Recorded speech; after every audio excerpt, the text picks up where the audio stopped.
A lot of people like to hunt in the afternoons and evenings for deer and stuff, but turkey, I got to look up the regs this year because I've been seeing stuff you can't hunt past noon. Oh, weird. But I'm not seeing that anywhere, so I don't know. And if they don't catch me, then whatever. Just kidding. Game wardens, Mr. Bill, out Bladen Off County, record. wildlife. Don't find me. You found me like 4 times last year. I was doing nothing wrong. He's just got like a geotag around your truck. Like, literally 4 times that I went out to this place that I live 5 minutes from now, showed up every time. Mr. Bill, what you doing, man? He's got your number. We'll start it up. All right, you ready? Do it.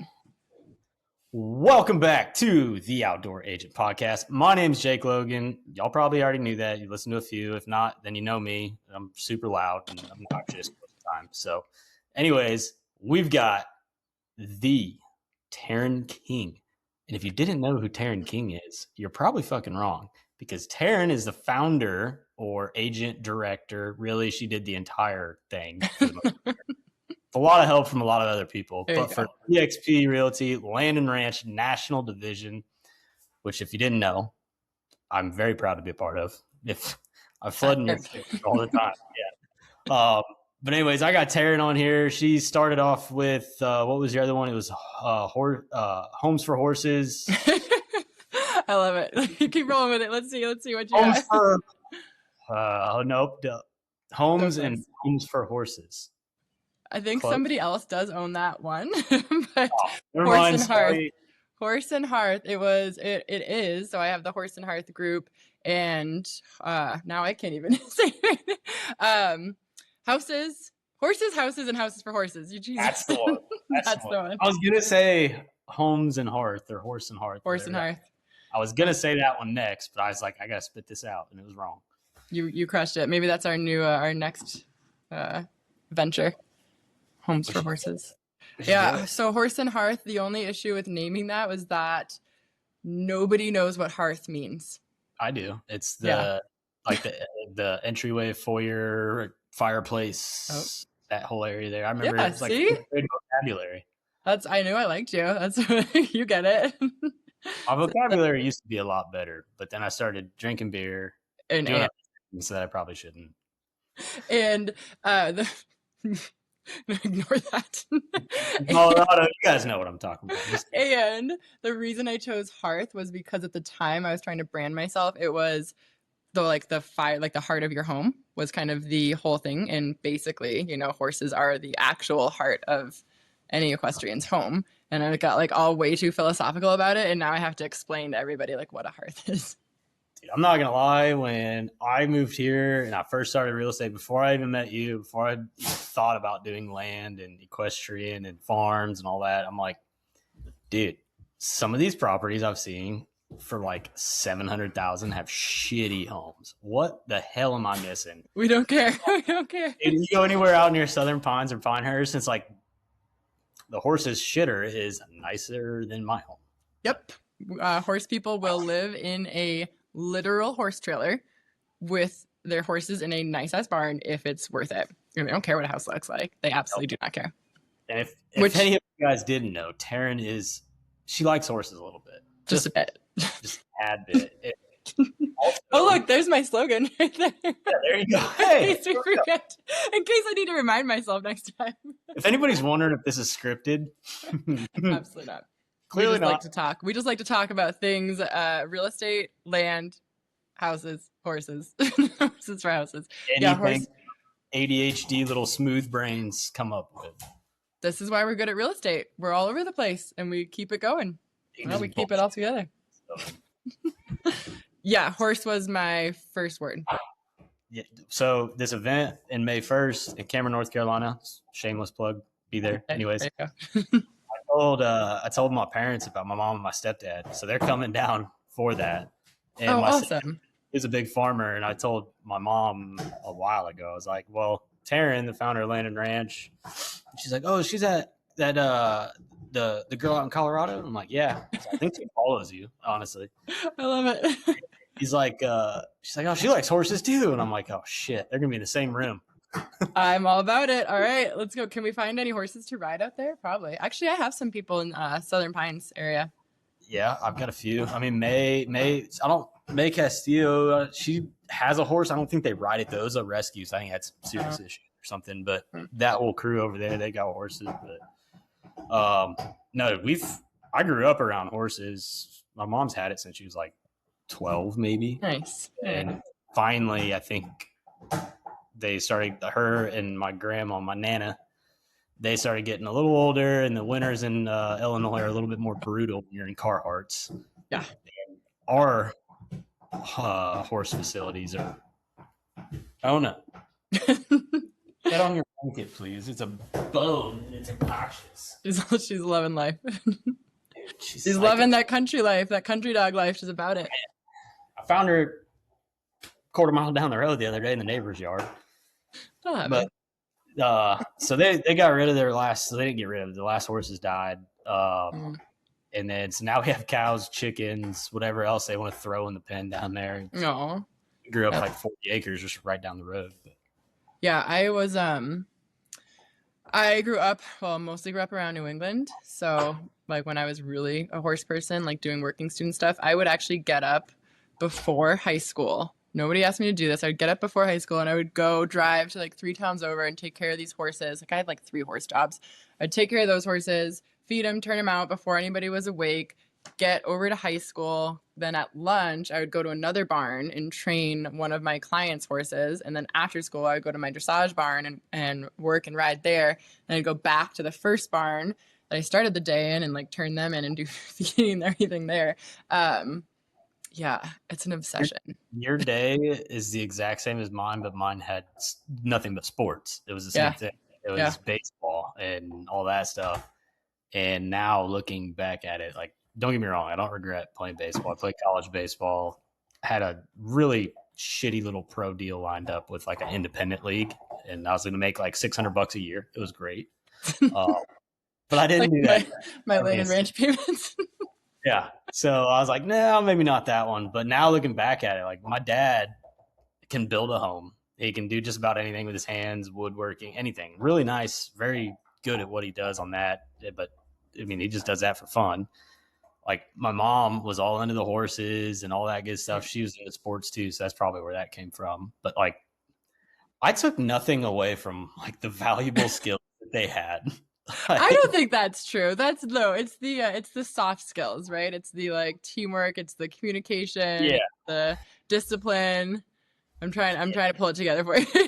It's like now that I'm like a homeowner and I got into like rental properties when I first got into real estate and did everything on my own, like fixing stuff up. I'm like calling my dad every 30 seconds. Like, I didn't know that about you. I didn't know that you were like doing kind of like fix and flips type of stuff. No, well, I bought the one we got now, and this was like before I even got out of the Army. I bought it off my buddy. He was moving with the Army. I was going to list it. It was going to be my first listing, and it needed more work than what he wanted to do versus like what they owed and how much it would have sold for. So the group I joined with real estate, 5 Pillars, they're based on pretty much real estate, obviously, but most of them are investors, real estate investors, and how to get a license to do all that. So I got into real estate and out of the Army strictly based on buying rental properties and just having a shit ton of them. And then 15 years selling them all, giving them my kid, whatever it was. And I got my first one was subject to. Oh, wow. I bought it for $9,500. What? Yeah. Okay. Wait, let's go here. Wait, I know some of your backstory, some of your history, but like, I know you're in the Army. So then when did you get out of the Army? January of 25. So, okay. Oh, wow. 4 months prior to that in the Army, you can take like an internship, paid internship. The Army pays you and you learn like job skills and shit.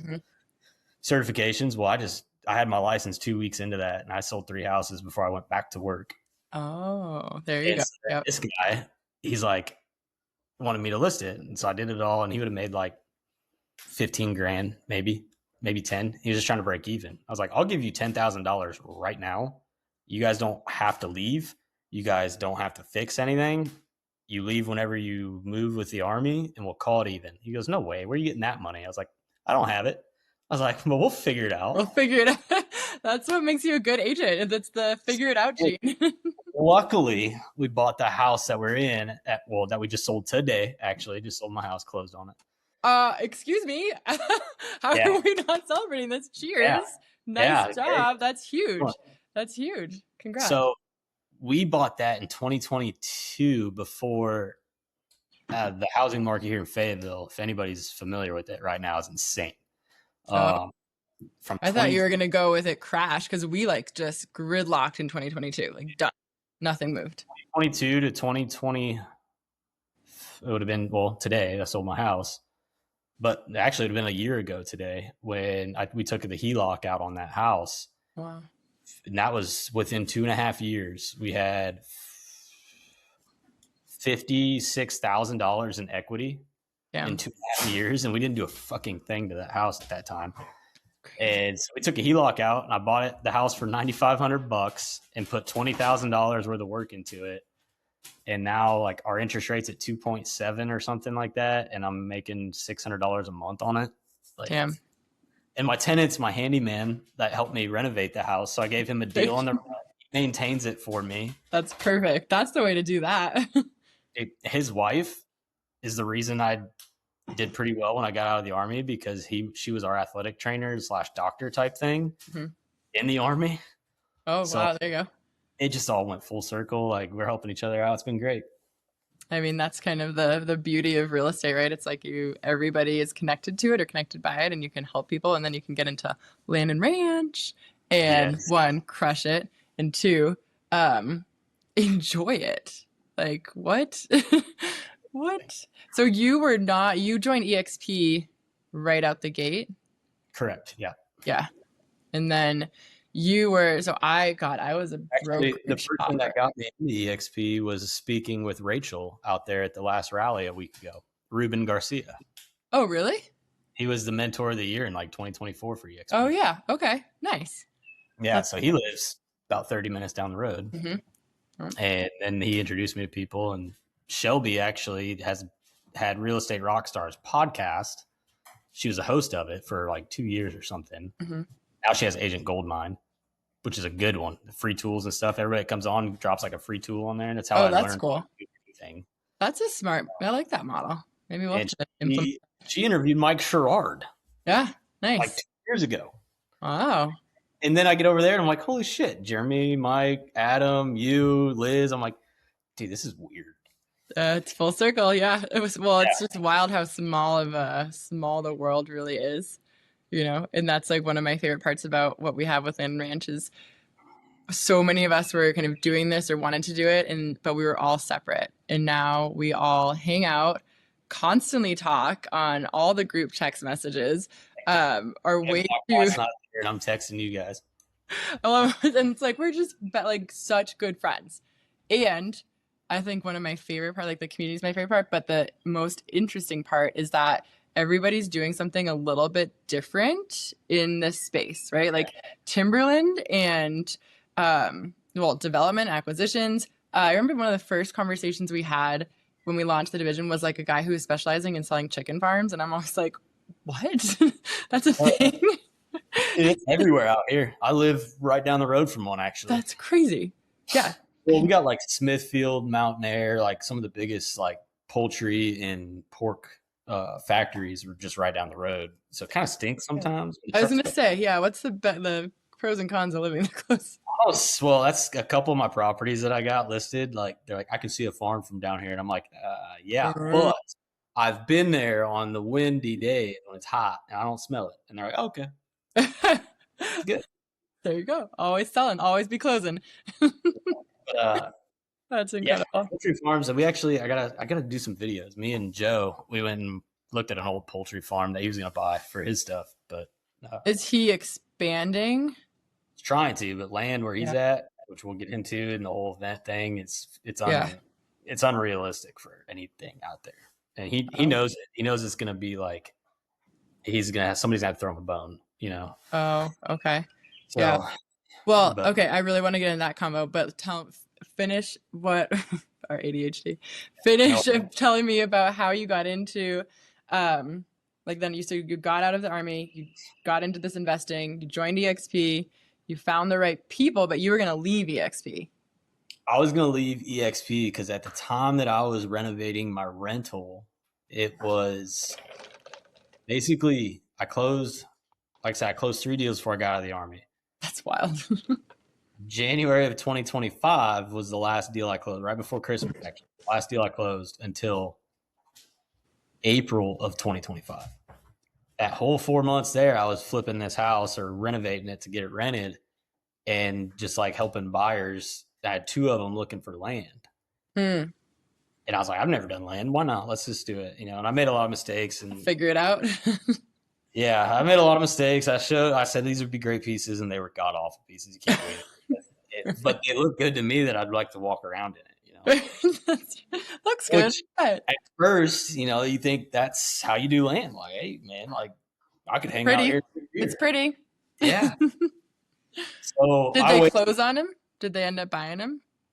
One of them actually is the one the city owned or kind of owned that I was telling you guys about a while ago that ended up like foreclosing on themselves because they had an LLC that doesn't exist anymore. They bought a bunch of properties. Oh my God. Like 180 acres worth of properties in town almost, like surrounding Fort Braddock. And so then we closed on a 5-acre piece. They're still working out the other 150 or whatever it is.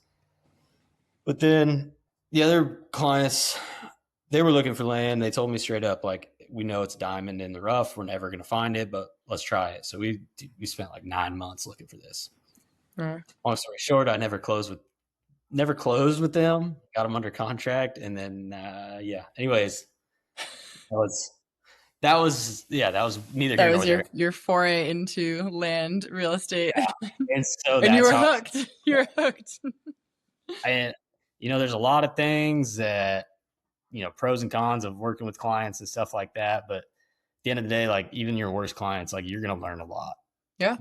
And that's how I started learning land. And the whole time I'm thinking, dude, EXP doesn't have a land division.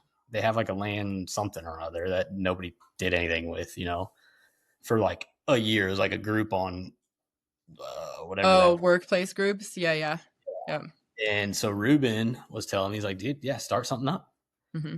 And then right about that time, And so right about that time, I was like, dude, EXP doesn't have a land division. There's a lot of land this is right when they were talking about selling a shit ton of it, public land out west. Mm-hmm. And it was about a year ago, a little over. And I was like, these guys out here with public land, they don't have like big pockets to do some of this stuff with, like the developers and shit. I was like, EXP could be like their brokerage with their corporate attorneys and stuff like that, where they could help them. And I'm like, dude, give me a year. I'm going to figure this out. Right about that time, I was putting an offer on May Castillo's property that she had with a client that is just unrealistic about the price. And I basically went to her. I've never met her before. I tails between my legs. Like, I'm sorry. I don't want to submit this offer. They're asking. And she's like, oh, yeah. Legally, I have to, but. And like, do you even want me to run this by the seller? And I'm like, no. If he's going to say no. That's up to you. Now all 3 of us, the seller, May, and me now, are under contract on that 140-acre piece out there. Wow. So we were all co-listing on it and everything. So again, it's weird how everything kind of happens. Full circle. And we had a conversation. She's like, Land EXP is launching a land division. Oh, I didn't know how you found out about it. So you found out about interesting. Do you know Misty Lyons? Yeah. Yep. So yeah, Misty was the one that told May, and Misty's right up the road too. We were doing our land boss meetings. We're in her office. Mm-hmm. And so I met all of them guys, and I was like, I don't care what you're doing, what everything happens, like I'm in. Whatever I'm in. And then made a phone call to you. Here we are. I actually didn't know how you found out. I figured you must have seen it on like the certification or events or something like it was weird because May told me about it, but I didn't see anything, and it just popped up on Facebook. It's like paid sponsorship thing. I'm reading my fucking brain. Yeah, clearly all these, your full circle, your ecosystem is just so connected. That's incredible. I remember the first call I had with you. I was like, you beat me to it, right? And she's like, you're like, well, I've been working on this for years. Since it was, I always say this, like, I did not start the division. I did not found it. I am the agent director of it now, but I joined EXP in July of 2023. So not even 3 years ago. And it was similar. I found a group on Workplace. I just was like the weird horse girl. It's like, what is going on with ranches and farms, and how can I figure out what's what with this new company? And I found a Workplace message that was like a forum about the land and ranch. I think at the time it was Land and Farms with EXP. And I like realized, like, what's going on? Wait, oh, they're launching this division. And I just said, how do I get involved? And that was it. Like, I just started showing up. Thing then, was there? What? Like on the group, like it was just vacant for like there was nothing being posted on that group. Yeah, no, it was super quiet. Yeah, it was super quiet. So I would just be, then there was a couple of meetings, like a meeting or two right at the gate. And what happened is that I would show up to all these meetings over a couple of years, and it was always different agents. So there was some really, really good agents that started this conversation in EXP. So I say, like, I didn't start the conversation, but I damn sure finished it because I was very, like, I'm a cowgirl, right? I'm a horse person, I'm equestrian. We're very opinionated, kind of stubborn, and I knew I needed this. Like, my business was mostly horse properties out here at the time, and I joined EXP to be able to scale that horse property business, not knowing that land and ranch was a thing. And so when I found out that there was a huge opportunity and they were really building something cool, and there was some really experienced, there was a lot of Texas agents involved. There was like a lot of oil and gas and a lot of big ranch developer agents. But the sad part about it is we lost a lot of those good agents over time because it took a long time to get this off the ground. You know, it is a very large corporation. And so it was like probably 5 years. A month later, I wouldn't even have yeah. I would have been gone. Yep. We almost lost. We did lose a lot of good agents over the course of it getting developed. And then it actually was supposed to launch, like we were gunning up. It was supposed to launch in October 2024 at EXPCon. Like, it was a thing. They had planned it and they asked, and I had just had a baby. Like, I had a baby in July of 2024. So they had asked, like, hey, who's going to be at EXPCon so we can launch this? And crickets. Nobody. And I was like, I have like a 3-month-old. If I need to go and bring the baby on my hip, like, I'll make this happen, guys. Like, come on. And so nobody. Much more country and cowgirl than that, though. A baby on my hip, barefoot on the EXPCon stage. We're doing Land Ranch. Jesus. Okay, a whole different vibe. Ranch, all right. If they thought we were too ranchy now. Raunchy. Raunchy. Yep. A little too raunchy. But yeah, then it dropped. It died because nobody showed up at EXPCon, so it didn't happen. And I was pissed. I was so pissed. But then what happened is at same month, October of 2024, I think that's when we acquired Lux VT. And Leo will tell you, like, one of the main reasons he acquired Lux VT was to be able to launch Land and Ranch. And so I thought it was like dead in the water. And then I got a call in January. I should look back at my records and see exactly when. I got a call from, I think, Charles or Morgan. And they were like, hey, we're launching Land and Ranch. We were given your name. Let's have a meeting. And it was myself and a couple of Texas agents. And then again, I just got really loud and really involved and was like, whatever you need, I'm available. I will do whatever you need.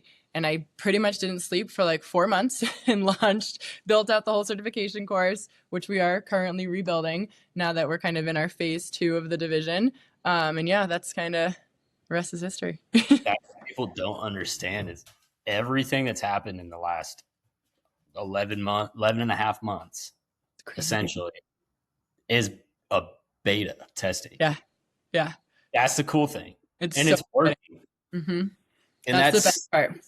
And I'm not going to lie, like, even now, like, I'd be dumb not to, you'd be dumb not to. You still shop around. Like, if another brokerage comes up and like, hey, we'll give you 95% commission on everything.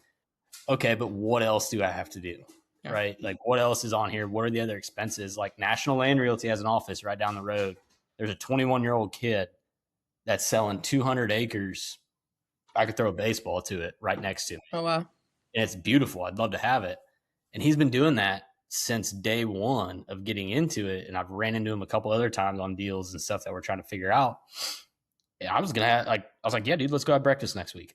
Yeah. Like they just Yeah. started their Right. anything, and I'm still listening to what he's gonna have to say. I hear about the things, and it still doesn't add up. It still doesn't add up for me to leave.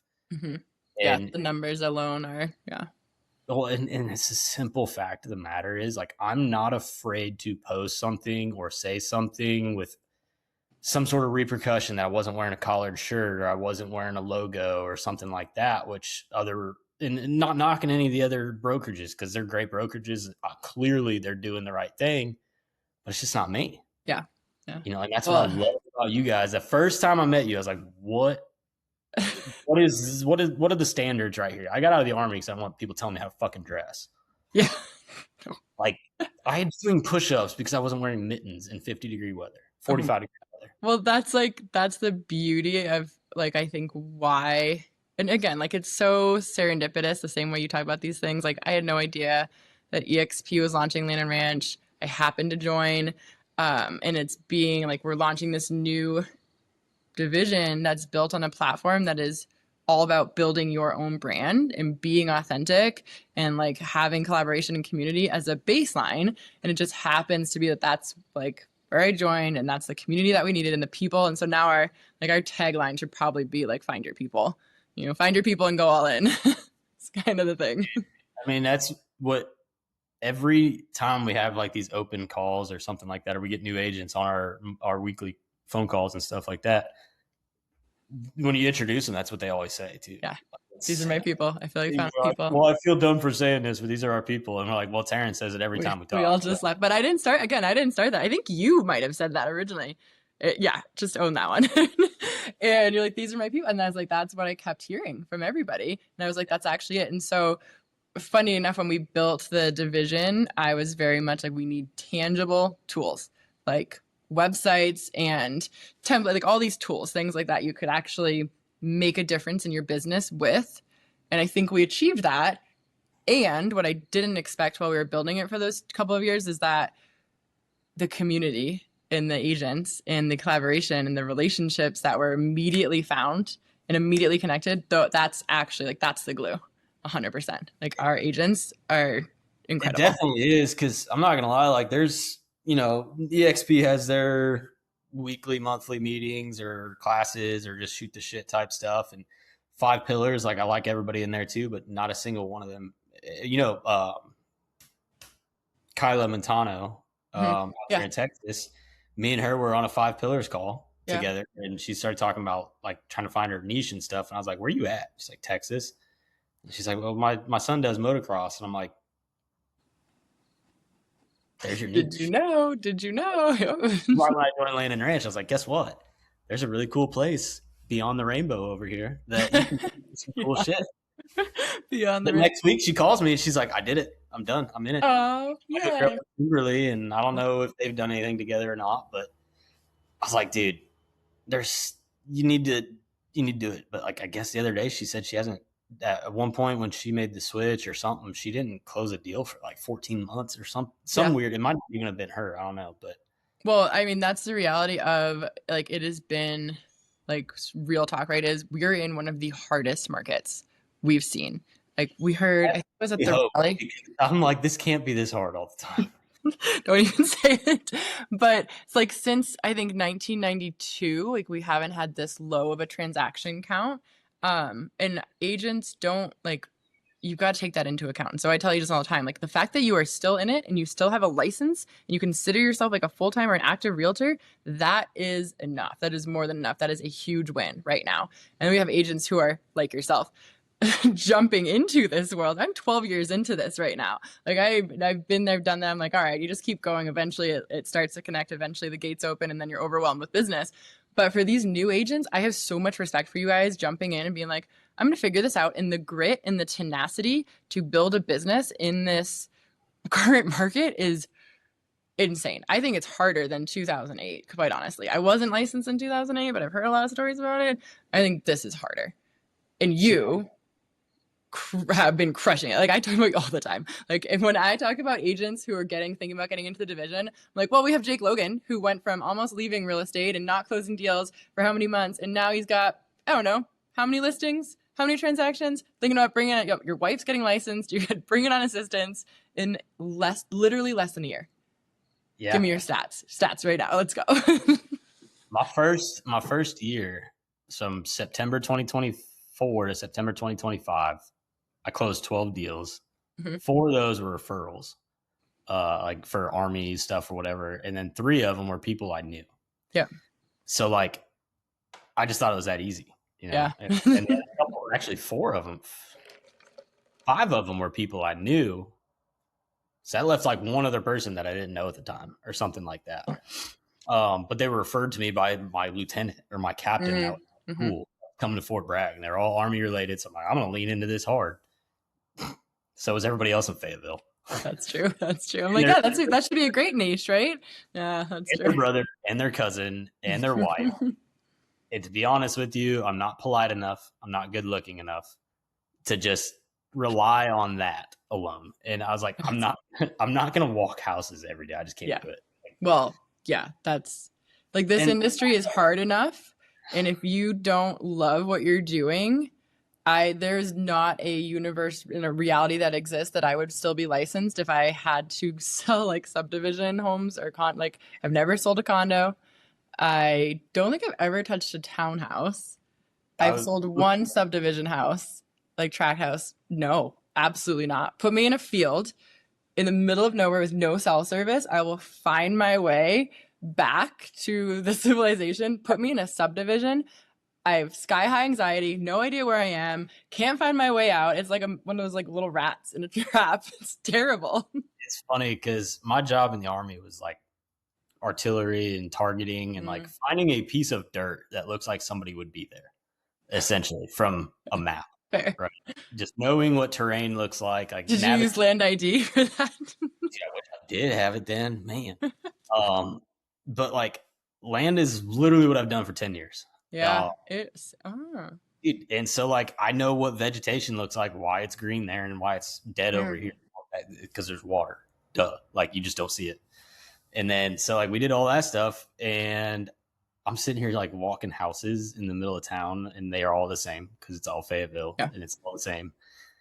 I was like, I can't do this. I know, in the back of my head, I was like, I can't do this, but I had to because I quit at the Army at 10 years. Another 10 years, I'd have been retired at 45. You need a paycheck. You need a paycheck. Oh. Yes, my wife's like, you can do it, but you better make damn sure in 10 years you are going to collect the same amount. So I was like, rental properties, great. I got into Shelby.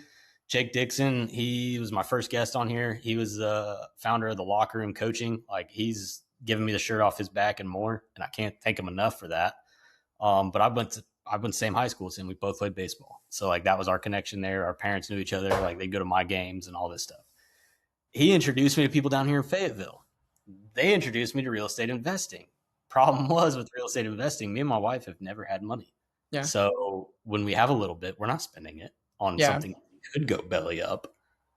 Yeah. So, now I'm fucked. What am I going to do? I got out of the Army. Like, we bought our first house and it cost us $10,000 more than we wanted to. And like, it's like, this isn't going to be working. This ain't going to work. And then Land and Ranch came around, and so 12 deals, all that to say, people are going to hate this episode. I love it. Mike's back there like, what the fuck is wrong with you two? God. She's used to this at this point.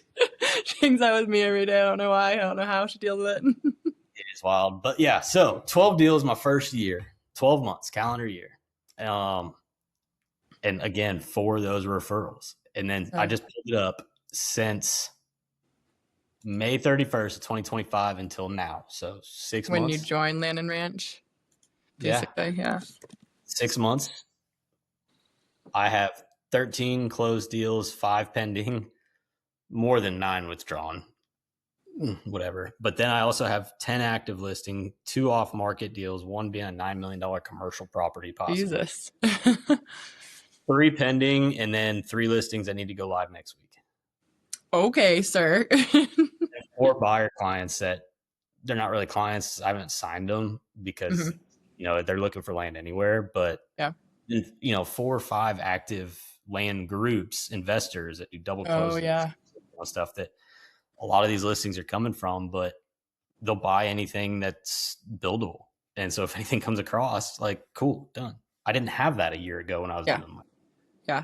And just, I think you've done a really good job of like branding yourself as the land and ranch agent. And that's huge. So like I think there's such a conversation of, even within EXP as a whole, and then certainly within land and ranch, like agents get excited about this or they see the opportunity, but you either like, you have to like, it's not a magic wand, right? Like you have to click in and you have to maximize and take the opportunity and run with it. And I see agents who don't click into the EXP stuff.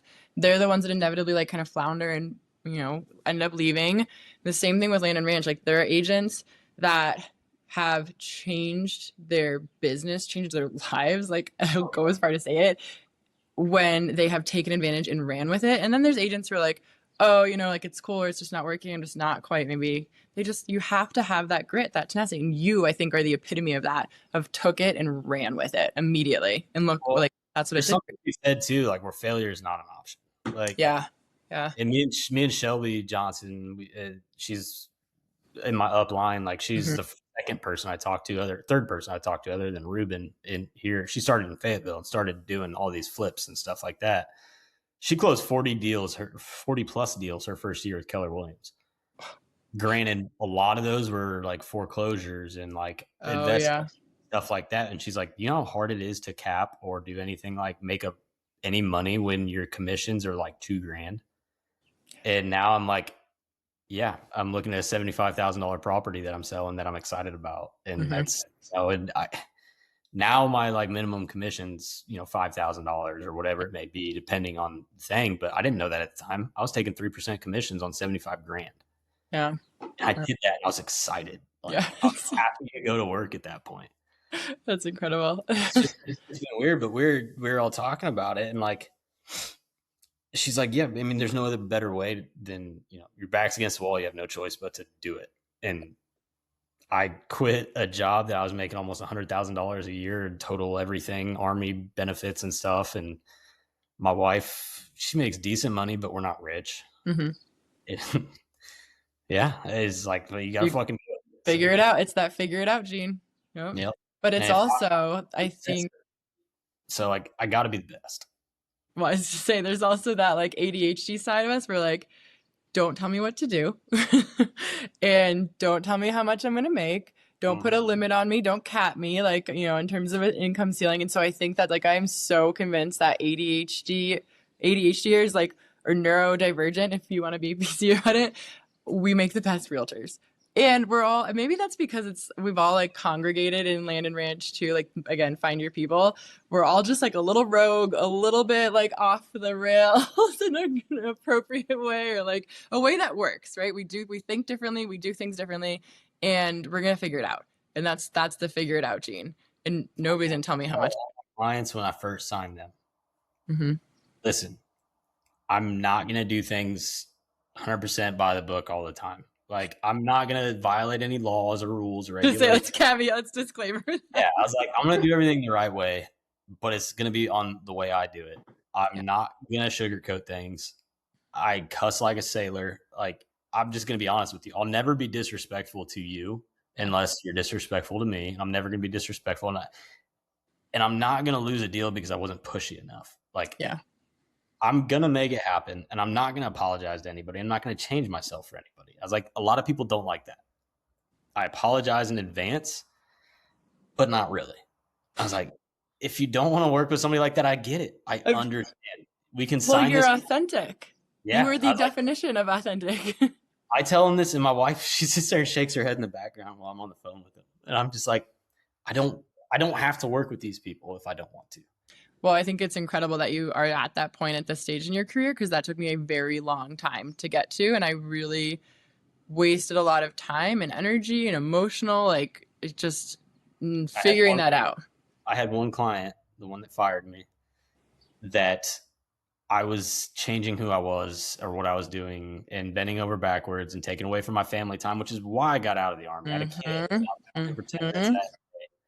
And to be honest, I think looking back at it, I probably did rub them the wrong way a couple times because I was resentful. and this is all within the first year of real estate, right? Learn like sink or swim. You learn a lot of quick lessons. I see why people don't make it in that Yeah. first 2 years. Yeah, But if absolutely. I had to do residential and like I was in a city, I never would have thought about getting into real estate. Never. Like never in a million Yeah. years. Not, I don't know. I wouldn't stay in it. I didn't plan on staying in it at all. I was in Boston. I started my career in Boston. And Gosh, why don't you branch out there? I was living in my mom's. Talk about your back end swell. I left an engagement. We had a like business and a house together. I moved into my mom's attic and was like, what do I do with my life now? Like 25, 24, 25. And was like, I'll get my license. Imagine being in that position at like 24, 25 though. Like that was when I was getting out of college. Like, well, 23, but I was in the army by then and working at well, fuck me. I was in a factory at that time. So yeah, box factory. Yeah, I was in a shoe factory is actually the business we had in Maine. Yeah. But like at the time I was like, oh, I'm going to get my real estate license and make some quick money and then figure out what I'm going to do with my life. Yep. 12 years later, here we are. Because I didn't know you could do this. I didn't know selling land, selling horse properties.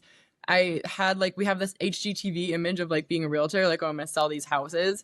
I'm not, like, bullshit. It's not my thing, but I was going to make some quick money, which is the biggest lie I've ever told myself. And I did move back to Colorado. Fucking bombs here in a minute. Go ahead. Sorry. I did move back to Colorado, and that's when I figured out that you could sell horse properties as a business. Like there was a career. Like there was a ton of horse property listings when I was just kind of exploring MLS, and I was like, wait a minute, can I do this? Somebody's got to sell these. What? Somebody's got to sell these. Somebody's so well. Yeah, and a lot of idiots are out there selling them and they have no business doing it. And then this consumer, I mean, you talk about a soapbox. Here we go. Here we go. And the consumer is the one that continually suffers and they're at the disadvantage. I mean, there's so many issues with it. So again, when we come to like building land and ranch, I was told, like, horse was my first word. I went to college for equine business. I ran barns. I knew these properties. I used to, so weirdo that would like draw and design horse barns when I was like 8 years old instead of playing with Barbies. I know these properties. And when I was in my like initial phases of getting or building my business, everybody kept telling me no. Like I'd be like, hey, can I go like sell these properties? Like, oh, there's like all these horse properties. Shouldn't I go farm? Like, can I go door knock these like $5 million horse properties? Glad I didn't do that. But everybody told me no. And like, no, not you, not yet. Not now. Like, and I listened to them. Get rocks, get fucked, kiss my ass. And so eventually, that's exactly what I said and was like, you know what? No, I know what these people want, and they want to see listings that the barn is featured for first. Because like we said before, horse people don't give a fuck what the house looks like. We only care about the barn. And so I started a blog and I showed the barns, and that's how it all began. And here we are. So I never made that quick money and I didn't get rich, but I did build a career. I see why people get out. What is it? 87% of real estate agents fail in the first two or quit. Oh, yeah. I want to say fail. Quit. It's like higher than that. It's like 95%. It's like 1 out of every 10. It's insane. When we did our taxes, I see why. Yeah. It's a humbling fucking feeling. Well, and it's a constant grind. Dude, yeah. Constant grind. A grind of trying to find my client in Zimbabwe. Dude, you have the weirdest. That Nigerian prince that you decided to run with. It's still alive. It's still alive right now. And he's honest to God, I talked to him. We had a video call and everything. He's such a nice guy. And like, I get it. Zimbabwe probably doesn't have the most internet accessible places. And it's a family emergency, like a legit emergency. I understand that. This is I'm like so red flag. Dude, yeah. Me and Jess Ross's TC, I'd use her a lot of stuff for land and everything because she already understands it. My other TC is phenomenal, but we both learned land together. That's how I learned land. My TC, I fumble fuck through everything. Figure it out. Yeah. And I bet you she just hates Jess for introducing me to her. But yeah, I'm just sitting here like, it's like, what are we going to do?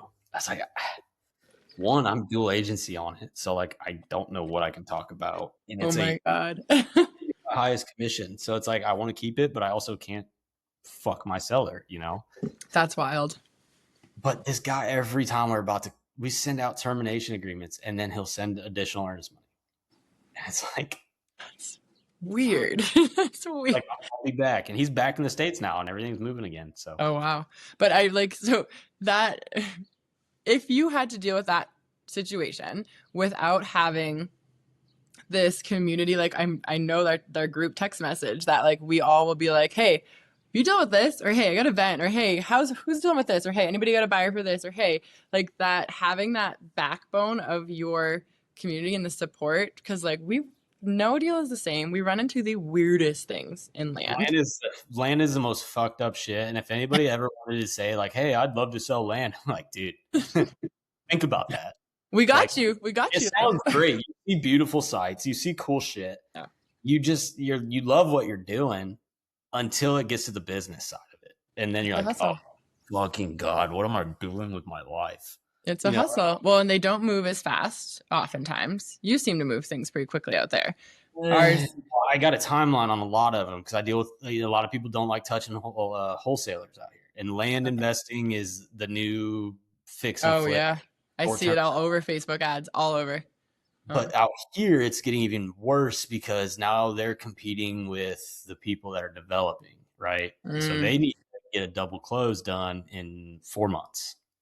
If you're going to develop land, a lot of those deals are, if you got to rezone, it's a 12-month deal. Like I got another client, investor client, he's legit. If it's in North Carolina and has road frontage, he's interested. Wow. At all times. Yeah. But he's very smart about his contracts. And we had one coming up. It was pretty expensive for 30 acres. Around here, it was godly expensive.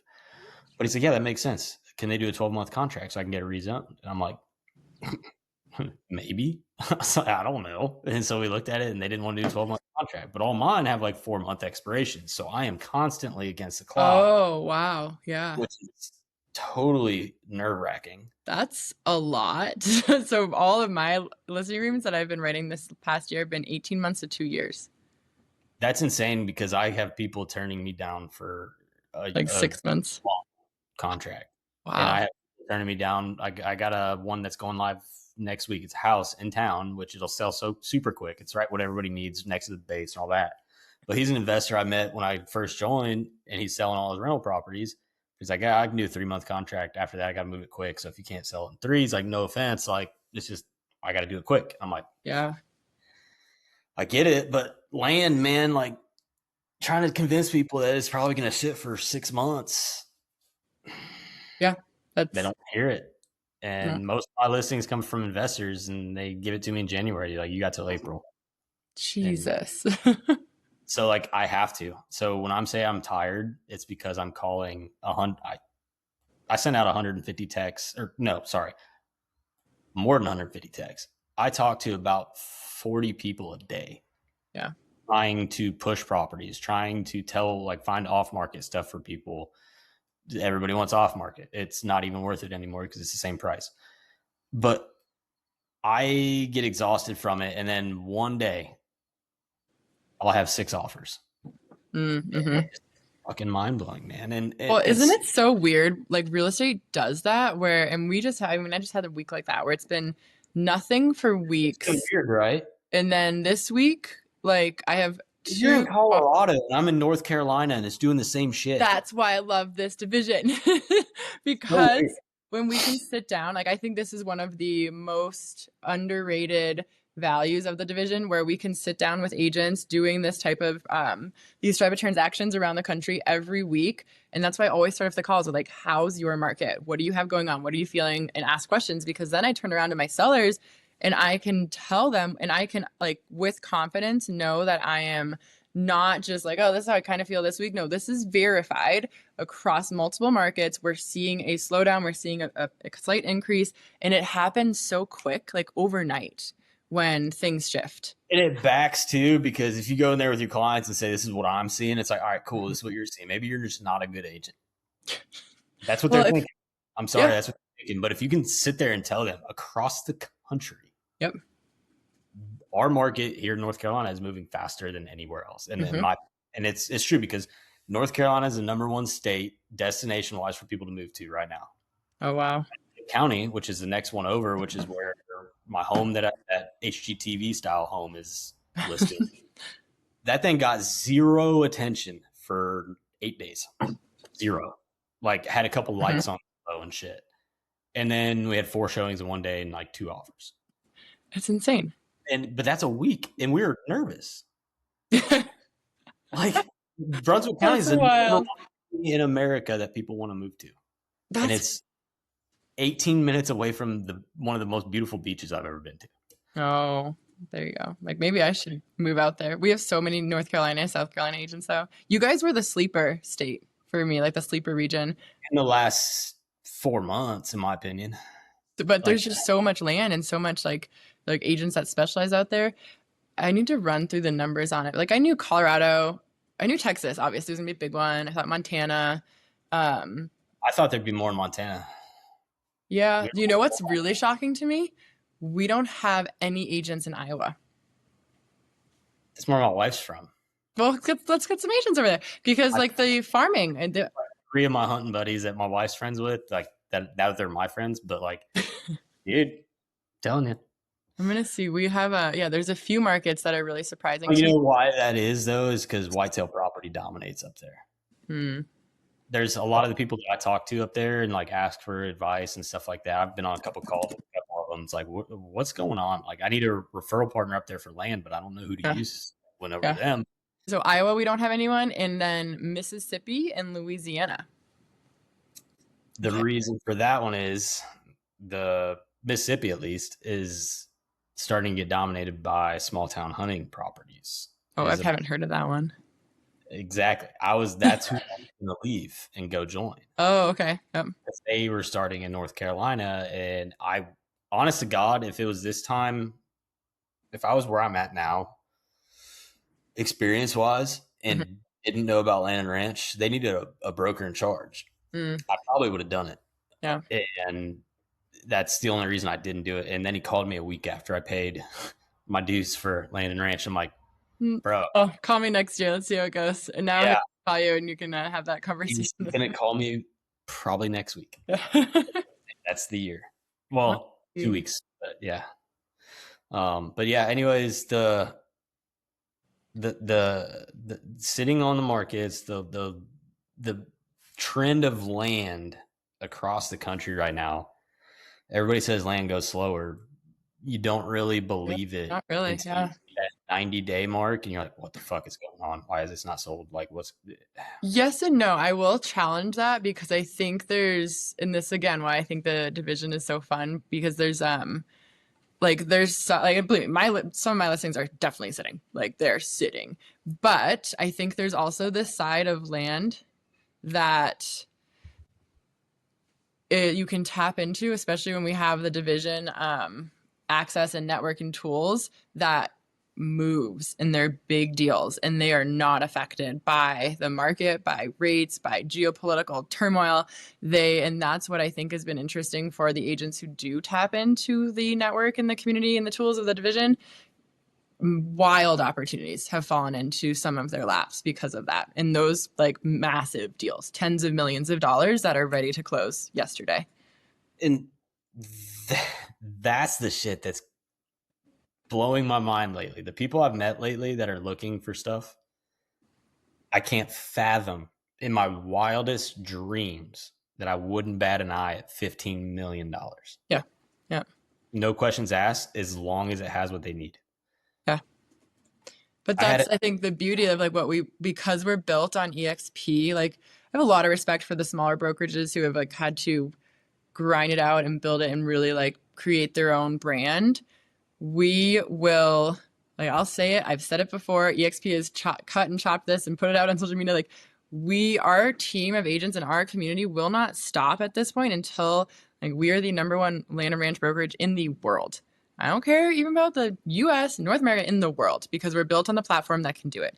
And none of these other brokerages have that inherent ability, like the fast track, right? with the Local tools and the tech and the ability to stay connected and like up to date as this world changes very quickly, we do. And and we're, like you said, we're just in beta phase. So like now we start to have some real fun. That was the one thing I wanted to point out before. Like, dude, you tell me when you want to end this. Otherwise, we're gonna go all night. I can't really do that. My kid's asleep right now, so I'm good. We got to chat about your May 1st event too. Yep, we'll definitely talk about that. Yeah, we can close out on that and get people a call to action to get them to go. We're on Eventbrite. Side note, on Eventbrite, you can do like 100 tickets, I think is what they did. Something like that, whatever it was. Last week, we were at 87 sold. That's awesome. Yeah. And that's one person. They're probably bringing 2 other people. You know what I mean? It'd be great. I did not expect that much traction, to be honest. That's huge. But anyways, it's and I think I talked about this when I know I've talked to you about it. The fact that my first listing went under contract the day I met you, actually, in Myrtle Beach. Yeah. It was a 25-acre property. It was the only piece of land that I knew anything about at the time because I tried to just push it off to so many buyers. There was a wholesaler. I remember this. And him have become friends. Like, he's out of Chicago, and whatever piece of land they sell. This is the first time I heard of land investors, land flipping and shit. But his business is actually ran like a brokerage, and he's phenomenal. He's great. And I don't know where he's investing now. I haven't talked to him in a little bit, but like, me and him talked every day about this property for 3 months. I was just trying to help him find a buyer. He wouldn't let me list it. And then I joined Land and Ranch. Yep. In presentation, I was like, listen, dude, I've been trying to help you find buyers. Like, my buyers can't afford, and they're not looking for that. Like, they can't afford it. They're not looking for it. I don't know anybody in this market yet. Like, I've been licensed for 6 months. I was like, but the national and worldwide exposure that you're going to get here. And he's like, worldwide? I'm like, yeah, dude, your name or your property will be on the Wall Street Journal. Mm-hmm. Like, I know everybody, like, other places have that. If you list on, what is it, Land Broker, it's probably pushed that way anyways. But if you're not combined with the other like 20 websites we also have. And the network. Again, the network is just, that's where the magic is. Within 10 days, we had over 10,000 views from the syndications, from Facebook Marketplace. That's wild. The Facebook groups. And no shit, we had 3 offers in 10 days. It sat for 4 months before that. Oh. It's insane to me that, like, yeah, granted, when he first started listing it, the price was twice as much. Mm-hmm. But that was because we didn't have any soil work. I say we because I didn't do any of this. Yeah. But I was with him the whole time. But, like, they didn't have any soil work done. Found out you couldn't do too many septics. It wasn't good for subdivision, all that shit, which is right up my alley. But, like, that quick, even with the not so favored, soil work, 3 offers right off the rip. And it was because I advised him to price it right at 100,000. Yeah. And he's like, okay. And then done. And I was so excited when it happened because it was $100,000. And he goes, dude, listen, like, my margins are slim. I'm trying to break even. Mm-hmm. He goes, can you do like $3,000 commission? I was like, yeah, sold, done. Yeah. I was like, I'm not going to complain. Yeah. Ended up dual listing it or dual agency on that one. So I doubled that, which was great. And then basically at that point, for the next 6 months, those were my price points. Mm-hmm. And I was spending a lot of time and effort trying to make $4,000 commission. Yeah. The amount of support I got from you guys that are out there selling $2-3 million properties, like it's an everyday thing. I didn't feel like I was doing something wrong or like I was like inferior or like less than. Like, it was this same shit. Nobody gives a shit about what the price point was because, I mean, shit, Jeremy Kane listed a 0.8 acre fucking property at a discount of $700,000. Yeah. Yeah. He and I have an $800,000, like 0.9 acreage right now. What the fuck? Dude, that's mind blowing to me. But, like, it's a simple fact of the matter. 0.8 acres here is expensive at $45,000. That's wild. That's like our per acreage price. Like, That's 0.7 acres. I still got it on the market because it's not in a great spot.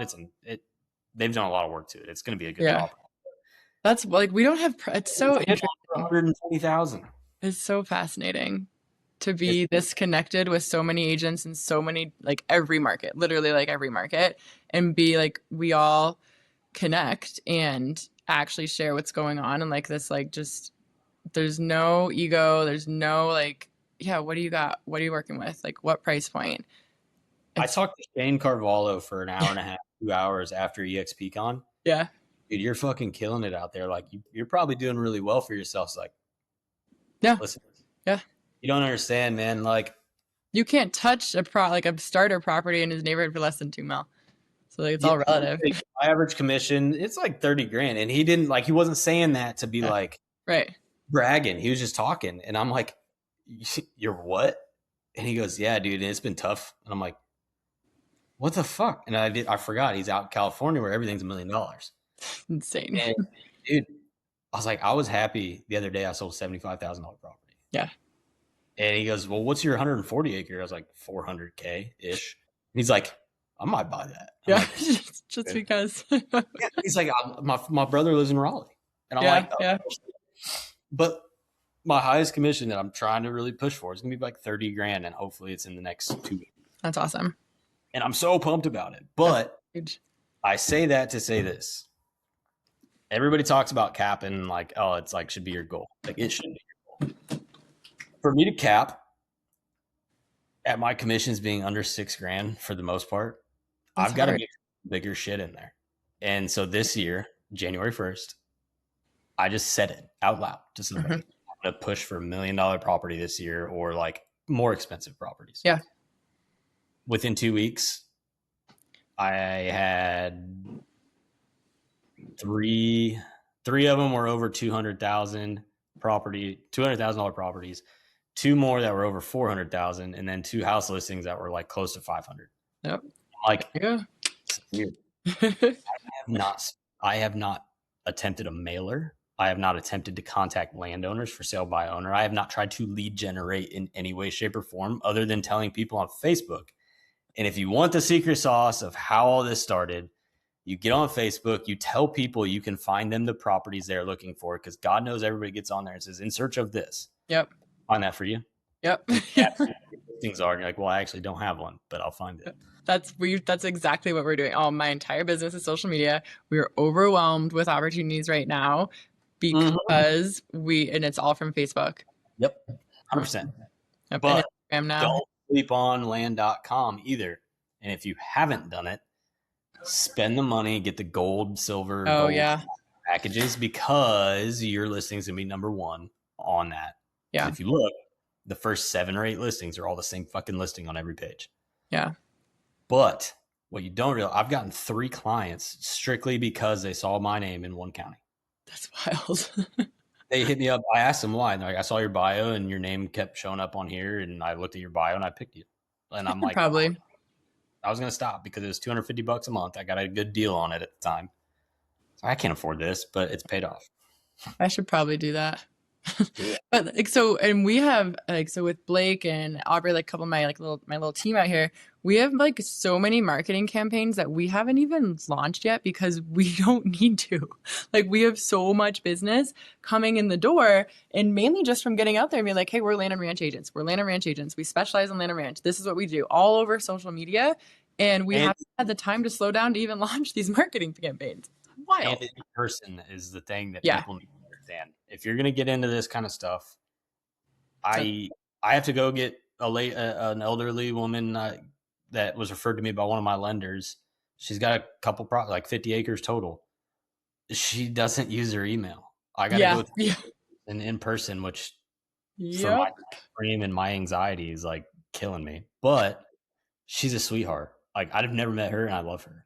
Yeah, I love my older clients. So excited to go sit down and talk about her land with her. Yeah. Well, the stories and like the connections and I mean, oh my God. I was thinking of, yeah. It's the story son because like that's the whole thing, right? Like these It is so much more than a house. Like this land has like there is a soul to these properties. There's an energy that you feel. There's like it's so visceral and there's always a story. But we don't ask the questions, right? We just come in and like, well, yeah, we can do this marketing, we can do this. Slow down and talk to your people. Like, especially these older ranchers, like what the average age of a farmer right now is like 65 years old. We have 400 million acres about to hit the market in the next couple of decades. Talk to Yeah. these people. They have so much to tell you and they want to share. And then you can like you have to be able to tell the story of the property. Like that's your job is to translate that story into the market so that somebody then comes and goes, "Oh, I can envision myself." Like I get chills talking about this stuff. Like, Look that gap he has right now. oh My yeah, that God. video killer. Yep. It's the coolest thing I've ever seen. But like, no shit. I'm not kidding you. You and Timberly, I had a 10-acre property, right? 10 acres. Again, I was in land and ranch. I was still learning how to unfuck my life. Oh, greenhorn.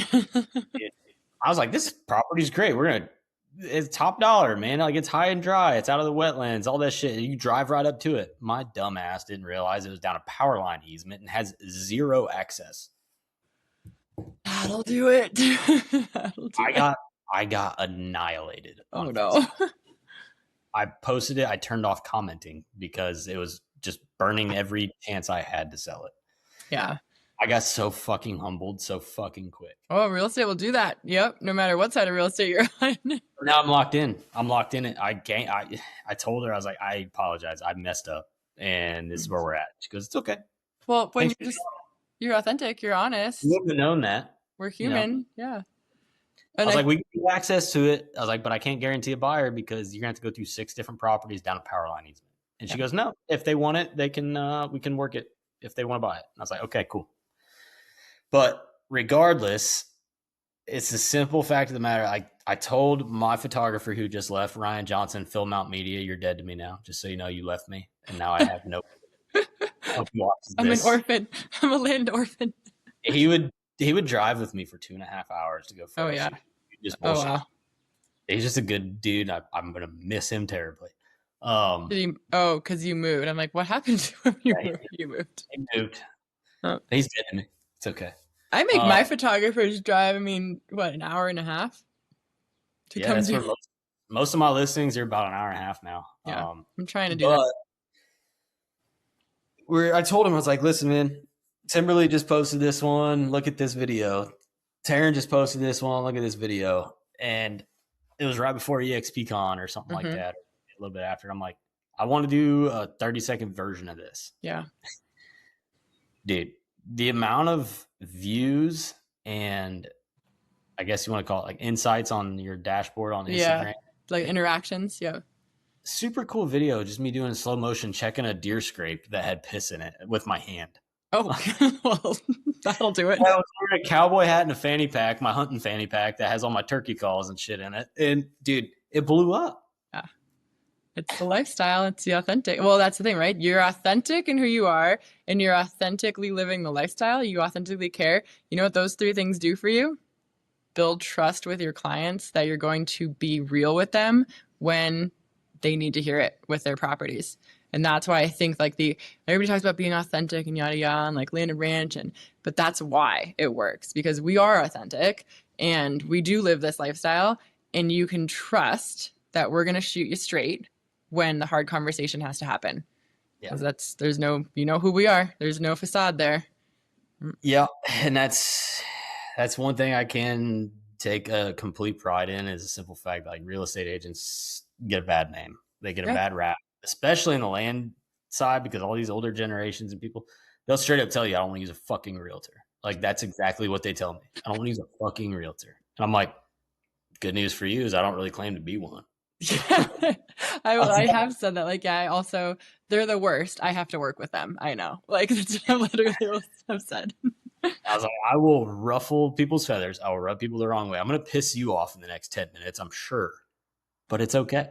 Because at the end of the day, like, my number one goal is your best interest. Yeah. Whether you want to hear it or not. Yeah. That's gotten me more fucking shit. I just sent I thought I was getting. I Facebook creep everybody that hits me up. Right, somebody looking like they're like, "Hey, I need to see this property." Blah blah blah. Like I got somebody looking for this again. Like I just scan Facebook and look for people. Being a realtor is just being a professional stalker. I'm convinced. It's literally that's all we are. We're really good at it. Yeah.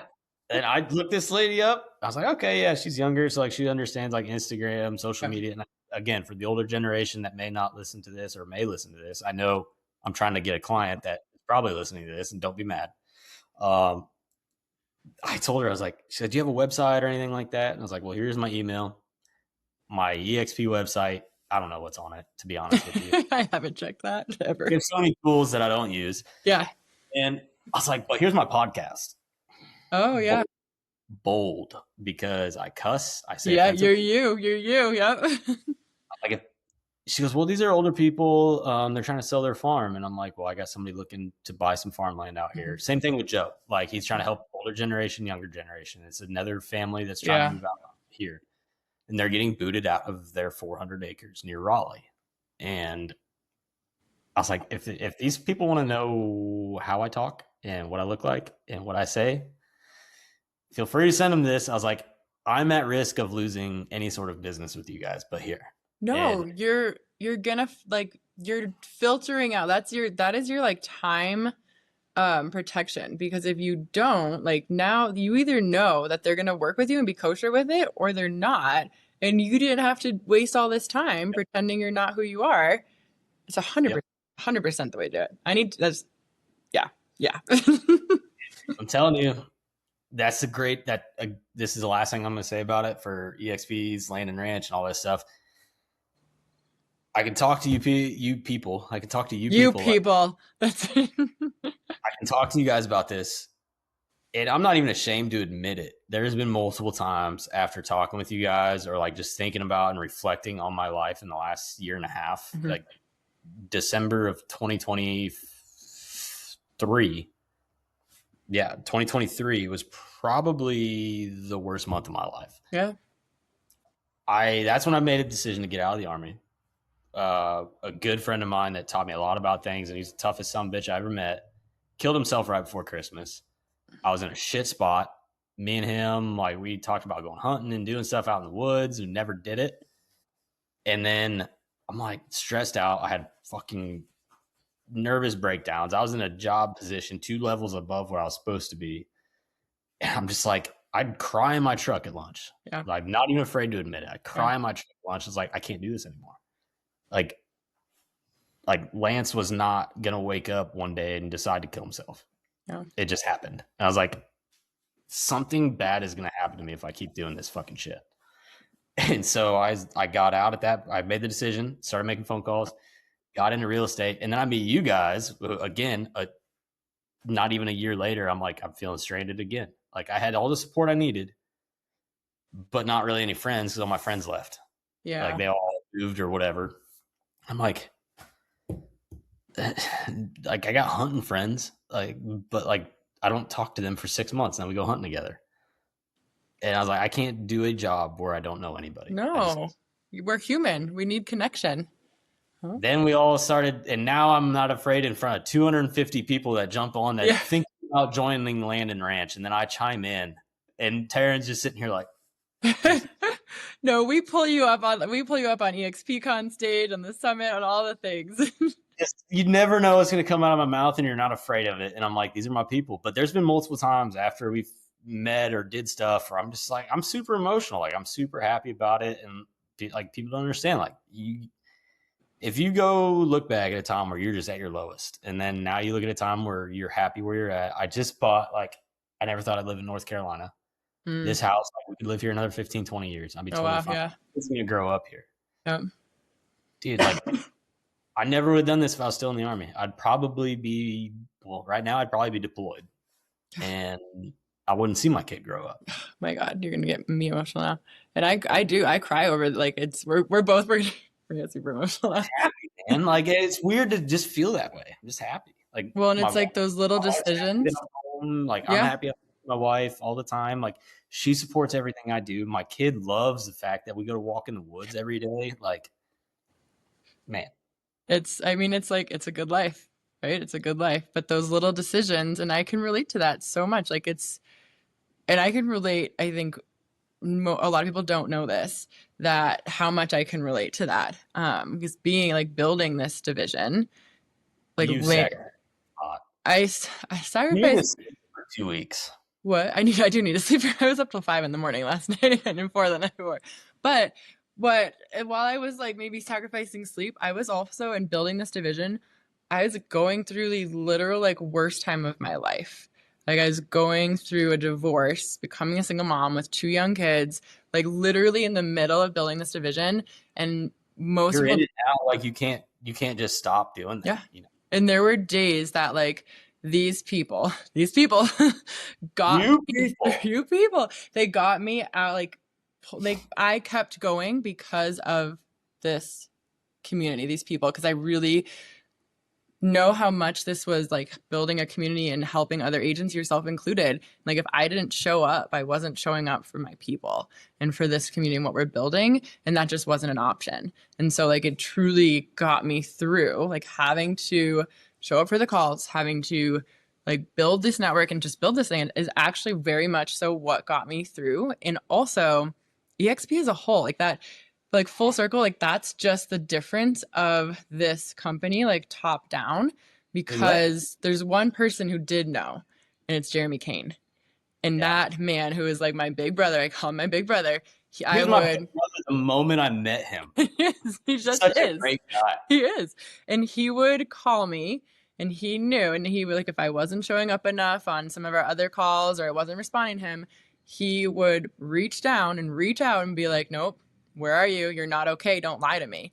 And it wasn't like he was responsible for you in business. It was more like we just care. Like people just care in this company. And that blows my mind. I've been with so many other brokerages, and not only did I not feel like I had growth opportunities or like real support but like they just like, it's a different, like it's family. It's the only way to describe it. Like these people, Land and Ranch family, the bigger organizations, they're family. When you find the right people, and I will never leave because of that. Never leave. I found my home. And when you find your home, we're in real estate, like, you know. Yep. Yeah. And that's literally last week I was talking to my wife. She's like, I see National Land Realty does 80-20. That's what we were just talking about a little bit ago. Like, yeah, I'll talk to him. And then I sat here for about a week, and I was like, I just talked to this other guy. I was like, hey, let's go get coffee. Like I live next to like a nation, like not nationwide, but like statewide famous little diner, like out of nowhere. Cool. Nice. And it's in a gas station that doesn't even have the price of the gas on it, and a pump that doesn't work half the time. That's perfect. But they got the best burgers you ever had. Authentic. They now know. I went in there one time and mentioned that I was moving in this house here. And every time I go in there, did y'all get moved in all right? And all this stuff. People cared. People do care. And I was telling my wife, I was like, let's go get coffee with this guy. I was just going to talk, because I was looking for a piece of land, and I figured National Land Realty, if something's going to come up, they're going to find it. And then he's like, well, my broker in charge is in town. Let's go get coffee. And I'm like, no. I've seen this play before. I'm pretty much good. And that simple fact of the matter is I will entertain anybody that's going to offer me some sort of opportunity. I'm never going to say no to an opportunity. But at the end of the day, like the relationships we've built off people across the country that I see twice a year, there ain't no way I'm ever going to be able to leave you guys. Yeah. There's no way like I could ever leave something that I don't give a shit how much money I make. I don't care. Like I could be in shambles the rest of my life. Well, but you're gonna icon here probably this year. Like, let's be honest. I can be this year, but it's, if I do, cool. If not, I don't even know what it takes to get to icon. I have no idea. You're just gonna hit icon and keep going. That's the only thing I know. I don't know. Yeah. I'm not organized. I have no idea how to run Lofty. I've tried. I'm working on it. I'm not the only one. Adam's tried to help me out so many times. He's like, listen, man, I could do all this for you, but and I'll give you a huge discount, but you're not going to use it. Yeah. He goes, just join our thing. And I'm like, yeah, but that's $150 a month. And he goes, you're spending $150 a month on Zen. And I'm like, yeah, you're right. I was like, I don't even know what to say to that. You beat me on that one, but called out. Well, it's people like that, like Jeremy. not going to lie, what's have gotten me the most business in the last year is me and Jeremy's conversation at the bar in Myrtle Beach. Yeah. He showed me how to use AI. I've never heard of, and me and Adam talk about it on the podcast I did with him. I was on one of his podcasts. Jeremy taught me a dumb prompt that he's like, I've butchered this so bad, I have no idea what I'm doing, but this is what you need to do. First thing I do, land ID, land gate, pull tax records, pull property records, plug it into my system that I built. I've literally built it for 3 months and continually building it. And now I run my entire business off a playbook that'll pop from day one to, hey, my name's Jake Logan, to final day, we're closed. Congratulations, and every step in between. I have a prompt for that, and I follow it to a T. Obviously, I'm double checking it, making sure things. Jeremy changed my fucking business in a 10-minute conversation. Well, and now he introduced me to Adam, and me and Adam, man, we you guys out. Oh man, you guys are two peas. Dude, but that's like, I can't leave you guys. No, you're stuck. Yeah, we are also like our official Land and Ranch mascot, so you're definitely stuck. But like with the AI, and then I'll be there. I'll do whatever. Oh yeah, who needs to die? We gotta get that. Monica asked me. We gotta get Shane on planning that. He's our planner. He's our elected planning out to get you guys out for Morgan Wallen. Oh yes, you gotta do that. He actually has Morgan Wallen tickets here in Virginia Beach. Oh, that's what you're talking. No, come on, sell those and come to Colorado. We might be selling those anyways because her friend that lives in Virginia Beach, she's pregnant now, so it's like, how much fun is it going to be when you're 8 months pregnant? We're all going to be out here at the end of May, June at the ranch. So it's like May 28th and 29th, I want to say, is this concert out here. So there's like probably 10 of us coming out here. You know this, but it's the ADHD. You forgot this. I knew it was. I just didn't know the dates. Yeah. We got a shit ton of airline miles. We're going to Alaska in August or September for like 2 weeks. Nice. There you go. But that, dude, you need to go to the State Fair in Alaska. I'm telling you. Oh my God. I booped a bull on the nose at 2 a.m. after the rodeo when I got drunk. You would. You would. It's fun. That's incredible. Anyways, enough of the soapbox, emotional bullshit. We're all best friends. We all love it. And it's not something that we're saying to be like all emotional and mushy-gushy and like, oh, we love each other. This is what we talk about regardless. And then we're just like, we should really record these conversations. Dude, to be honest with you, I have no idea what this podcast is going to turn out like. It's going to be great. It's going to be great. But I think there's like with the AI stuff, right? Like that you've now implemented, that Jeremy, that Adam's doing, the stuff that we try to bring the AI conversation into the division, like that's we're in the beta test, right? But I think the future of what we're doing is heading in that direction. Like how do we, like the whole conversation is, right? We're losing our land to sometimes data centers, sometimes development.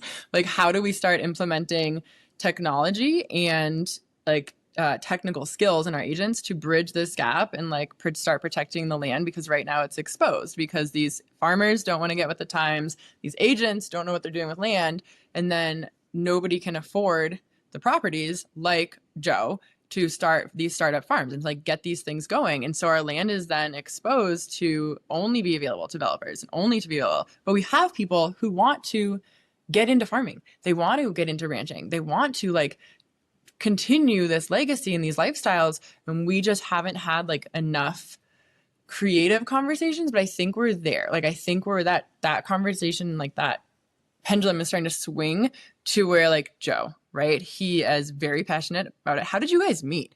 Because that's the whole thing about it. It's like, how do you meet these people and get these conversations going? He hit me up on Facebook looking for 50 acres. Of course. He told me he needed 50 acres close to his home ranch. Mm-hmm. And I laughed. I was like, a ranch in Cameron, North Carolina. And then I go out. I was like, all right, man, yeah, look, did the typical thing. Like, I'll take a look at some stuff. Like, let's hop on a call. Yeah. And didn't think much of it. I was just going to talk to a guy. And then this other dude I bought some beef fat from for my venison, like summer sausage and stuff like that I was making. So I bought beef fat from him, and it turns out it was Ryan Pruitt, who was just the episode that I just posted the other day, and he's like, "Hey, you need to hit up Jake Logan about some land." He's like, I see this guy commenting the Fort Bragg hunting page all the time. Like he's just a degenerate. Like He's one of us. in a good way. Like he's active duty military. He's a good guy. He genuinely gives a shit about people and land and stuff. And I haven't done Joe the justice that I want to as far as finding him some stuff, but he's also working on some things. And I told him like, hey, after this event, like I think we're gonna open some doors for local older farmers. Like let's hold off on pulling the trigger on anything. Yeah, right. So, and he does. He has like there's some land next to his place that he's been talking with some people, and I was like, to be honest with you, man, if I go in there and talk to him, it's not going to do you any good. Mm-hmm. I don't want to like lose the fact that I could make $50,000 commission or something like that. But at the same time, like if I go in there and tell him I'm a real estate agent, I'm either going to get shot or I'm going to get the door shoved in my face. Yeah.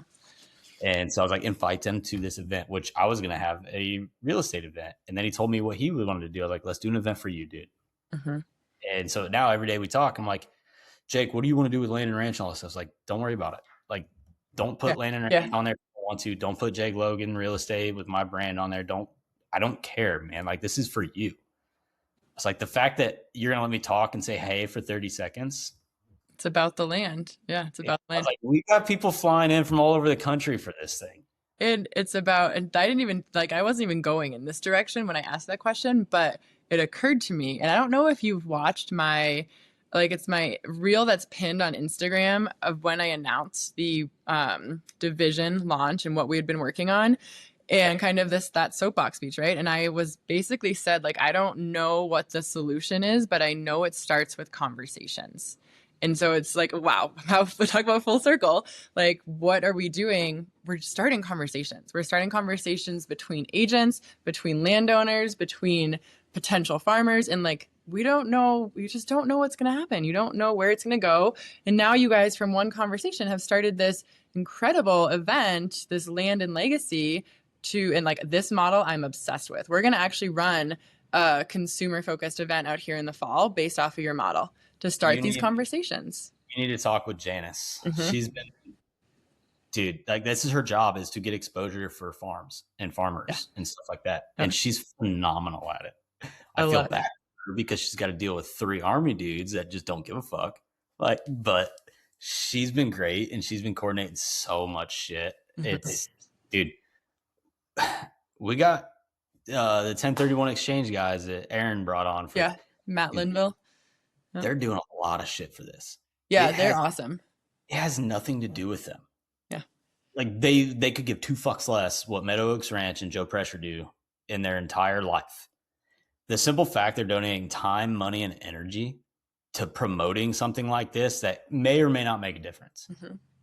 Those are the people you want to work with. It's good people, right? It's just good people. Yeah, it's just, I mean, it's so cool what you guys are building. Raffles now, out of the goodness of their heart. We've got somebody that sells $500 knives who is an active, he used to be a soldier here on Fort Bragg, Special Forces guy. Stroop knives. Look them up. Cool. I feel like I've heard about these. You might have mentioned this. Yeah. There's a couple of people I really want to introduce you to when we get there. Yeah, absolutely. Ag Gear, like Joe's been with them since day one. They're already very interested in land and ranch. Like, nice. And it's all because of they 100% believe in why we're doing things the way we're doing. Yeah. And the simple fact that I just said I shouldn't serve any sort of role or purpose in what EXP Land and Ranch is doing, but like I feel like it just feels like everybody, even somebody who joined yesterday, if they had a good idea, you listen to it. It's ours. This is ours because, and like my unofficial slogan for our division is, I can kind of make this official, the agents who give a damn about the land, because that's literally like, that's what it boils down to, is we actually care about these properties, this lifestyle and what happens to them. And we're here to help. I just had this conversation on listing today. I was like, I honestly don't care who you use to list this house. If you need something, call me. Like fully 100%, no BS in that. I think I saw your comment on somebody's thing. Was that the one? It's like, nice to meet you today. Like, let me know if you need any help or something like that. Like, That's I don't just remember who we are. commenting, and I'm just like, see, just Taryn being a good That's person. just who we are. We're just here to help. And the more we have conversations and make connections, the more these things come together the way they're supposed to. I mean, I don't know, I'll get all like emotional or spiritual or something. It's a God thing. It's a God thing. When it comes down to it, if people think we're in this for the money, let me just put it this way. We just no money. our taxes back, and we take 1/3 of my commissions and we put it towards taxes. Yep. Luckily this year we didn't have to use any because I didn't make enough fucking money. Yeah. I'm not shitting you. Lakin counted up our shit. I made $9,000 profit from what I spent. Yeah, the expenses. Yeah. I spent so fucking much. And that's why people fucking quit in 2 years, is because they don't understand how much it costs. Or in this market right now, this is what I keep talking about, is like we as the agents who have these listings, like you have 10 listings? Like we have 8 listings, we have 4 in the market, 8 coming. We're the ones who have to hold those costs. Like we are holding the bag for all of your listing marketing, photos, like prep, all of it until it sells. And if it doesn't sell, we're out, And that's what a lot of people don't like. This market is crushing agents. And if you don't have the support and like the training behind you and the community behind you, like it is a scary world out there right now. No matter what, I spend probably $10,000 a year on a very, like, from what I'm using now, I'm bare bones right now. Like I'm doing everything manually. I don't spend money on anything. I'm spending at least $10,000 a year, no matter what, just to keep my license, essentially. Yeah, absolutely. Just not to mention the other shit I spend money on to help my sellers get full exposure, and it may sell, it may not, and that's on me. And I'm just gonna eat that fucking cost. Yep. But we're still here doing it. Dude, like, yeah, that's the crazy thing. Oh, you got $19,000 back in taxes? Yeah, I saved 15. Like, I made $4,000 in taxes. Most of it's because I have a fucking kid. Yeah, exactly. We're not in for the money, man. Like we're not in it for the money, but we are in it for the long haul. But yeah, anyways, we'll wrap this up. Well, plug your what you got going on with this event. Give us some details and where do we? I'm gonna give you my version of it, and then I want to hear your version of it because that's probably what we're gonna post everywhere. They're at it tonight. So, May 1st in Cameron, North Carolina, at Meadow Oaks Ranch. Owned and operated by Joe Pressure. Ryan Pruitt is his right-hand man. And for the love of God, Alex, don't hate me, but I just know your name as Alex. He's a new guy to the crew. He's a great dude. But they're all veterans or active duty soldiers. And Joe started this ranch 6 years ago, literally buying timberland, not a single ounce cleared ground on it. Cleared it, got it, the soils and the ground capable of being pasture and capable of producing pasture land and grazing land and all that stuff. Built his home, and now he started out with two cows for himself, and then he offered like a quarter of a cow to somebody. Word of mouth got out. He is now like they're on pace to do like 9 cows a month or something like that. Wow. In 6 years. And this is like 40 acres, maybe a little bit more. So like he's doing the right things, and not a single dime of federal grants, farm grants, loans, any of that besides a mortgage on his home. Yeah. And he built a venue, which is gorgeous. Just him and like Ryan, like that was it. And his brother came down, poured concrete and helped him out and stuff too. But like we had a conversation of we need to help farmers in agriculture and people that just want to kind of see the land stay land and not get developed, because where it's at in Cameron, North Carolina is between Fort Bragg, Fayetteville, and Raleigh. That area there is so goddamn overwhelming and saturated with development. It's tough, man. Like the same 200 acres that's right here next door to me for $600,000, and it's expensive, is like $2 million up there. Wow. And it's an hour drive, maybe. Wow. But nobody helped him when he was trying to start this. He didn't know any resources whatsoever. He just did it and winged it, just kind of like I'm doing. I mean, I got help, obviously, but like he had no help. He had no knowledge of funding. He had no knowledge of fucking bookkeeping, taxes, like write-offs, like stuff that you can do. He just figured it out, and he did it all out of his own pocket. Well, now he's at the point where he needs to expand, and he goes, I know how to do it now. But it wasn't because somebody taught me. Like, I learned it myself. So now we're having an event on May 1st. It's going to have a hog roast, a country singer, Chris Higby. Again, Aaron Decker just hooking it up with. He comes through, so he does. How does he know these people? I don't know. But he's bringing Double H Boots down, who also sponsors Chris Higby.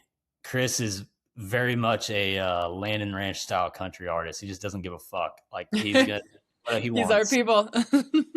Sing about what he wants. Have you heard? You got to listen to him. He's got a song where his kid sings in it. It's adorable. It's called like Superhero or something. Like, it melted my heart. Okay. It's so good. He's like, man, this guy's entertaining. So he's coming down to put on a show for free. We're doing a hog roast. That's one of Joe's hogs. We got Railhouse Brewery, who gives their spent mash when they make the beer to Joe for his cattle. And in turn, Joe gives beef to Railhouse Brewery for burgers and steaks. There you go. So they're coming here. They're going to have a beer. We got 1031 Exchange. I don't know what Matt Linville's company's name is. It's investing something or other. I just know him as the 1031 guy. Same. I got so many banners and flyers that I just don't look at it. But Janice at Rooted in NC, her job is literally to help farmers. And she is phenomenal of getting everything done. We have 15 to 20 sponsors, vendors. There's a local farmers market type thing showing up. We got the food, the sides and stuff. It's all local people, veteran owned businesses, ag gear. They're going to be giving away like multiple jackets, raffles. We got multiple guns. We got leather companies giving away $300 belts, like raffles. Knives, dude, this thing blew up. I was going to say, this has grown significantly since I sat with you guys. Dude, it's insane what is going on That's here. awesome. And it's all because, not knocking development, we all know it needs to happen. There's more people in the world. They need places to live. But at what expense? Yeah. And it's literally just Joe trying to help the older generation and new generation of farmers, because you can't get a loan for farms unless you have experience. Where the fuck are you going to get the experience? Exactly. And that's what Joe's trying to shed light on. He's actually going to take over a lot of the soldier transitions from being active duty soldiers to farming, as well as the North Carolina Farmer Co-op or something like that. He's trying to take over that, like not take over, like really contribute and change and direction. So that's incredible. All for a big cause. None of this is going in Joe's pocket. It's all going to other people. He's got any little bit of money he's going to make out of this event is getting donated to like a kids charity type thing. So, of course. like, it's a good fucking dude. Yeah, good people all around. Dude, I'm so honored to like just be his friend now. Like, I'm helping him try to find some land and stuff, but like, we're just friends. Like, we bullshit on here. I was like, who's going to go drink beer and shoot turkeys with me in the morning? You know, like, there you go. It's a good group. But that's like, I mean, Taryn, if she wants to go ahead and elaborate on this for a more professional version. No, I think you have like the framework of it, and I didn't understand like that kind of the bells and whistles, all the stuff that you guys have been able to pull together. That's incredible. Like, that's wild. But here's the thing about it. Like, I understood as land and legacy, and what I really keyed into, and I think this is why it exploded, is because, again, I'm going to circle back to the conversation piece. Like, people want to help. They want to keep these properties. Like, people, like, I truly believe like people are good, right? And people want to keep this lifestyle. We all want to get back to that roots, like just a little bit more homegrown. Everybody watches Yellowstone. They fucking moved to Montana. Like, they definitely want to get back to that. They just don't know how. Exactly. That right there. They don't know how. And people, there's not this platform or a room or a space that these conversations are fostered. And I think that's what we are kind of starting to tap into with this model of like, we have these conversations in the closed door rooms with agents. Farmers have these conversations over coffee at the local diner. 1031 guys and DST guys and like the financial professionals, they have these conversations one-on-one with their clients. We're not having conversations as a whole. And the same thing that I used to I preach about like equestrians, the reason that our land out here is so at risk or was so at risk is because we were all in these little silos, like English riders, eventers, dressage, cowboys. But you know what we all are? Horse people. And beyond that, we're all people who rely and depend on the land. And so we needed to break down these rooms that we were all like these silos that we were all in, having these conversations, and start having conversations on a larger scale to actually move the needle. And I think that's what's changing and what you guys have built and why everybody's so ready to pour into it, because they go, yeah, absolutely. Like, how do we get involved? And again, I get chills about it. Like, so you're providing and building the room. The great thing about it too is like nobody's sitting here saying fuck cities, fuck developers. Yeah. Like it's like we get it, man. We understand. You just got to give us a chance. There is a way we all win. There is a way we solve problems and we come up with solutions. But the only way solutions are found is by having more conversations with more people in different areas of the like what affects this lifestyle on this land. And you think Linville had 31 exchanges? Who do you think he has more business with? Farmers or land investors and developers? Mm-hmm. But he's sitting here doing things for farmers. Like people that are able to do things, they understand it. They know. There is a way we all win. Yeah. There's a way. We just haven't quite figured it out yet. But that's those rooms and those events that I think, and that's like a big part of what I love about the Land and Ranch, like being involved in it, is if we can just. Yeah, me and Jess Ross right next to each other. I was working with development, but I'll do it. Yeah. Obviously, paycheck on there, and like I get it. It has to happen. Jess thrives on it, but she fucking loves what I do too. Yep. You know what I mean? Like, and if we can, like as realtors, start just like helping to build, like what do we do as realtors? We make connections. It's like literally the most like core essential part of our business is we make connections. We connect landowners to land buyers. We connect lenders to land buyers. We connect servicers, contract, like that's what we are. And so we can create a physical space, an event where these connections can happen. And that's what our like role is in that, in that space. I am so about this. I am so about it. I love this.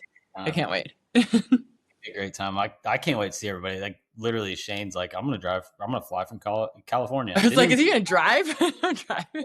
I would. I think it'd be great. But I drove to Alaska too. So twice. That's insane. I drove there from New York and then back to North Carolina.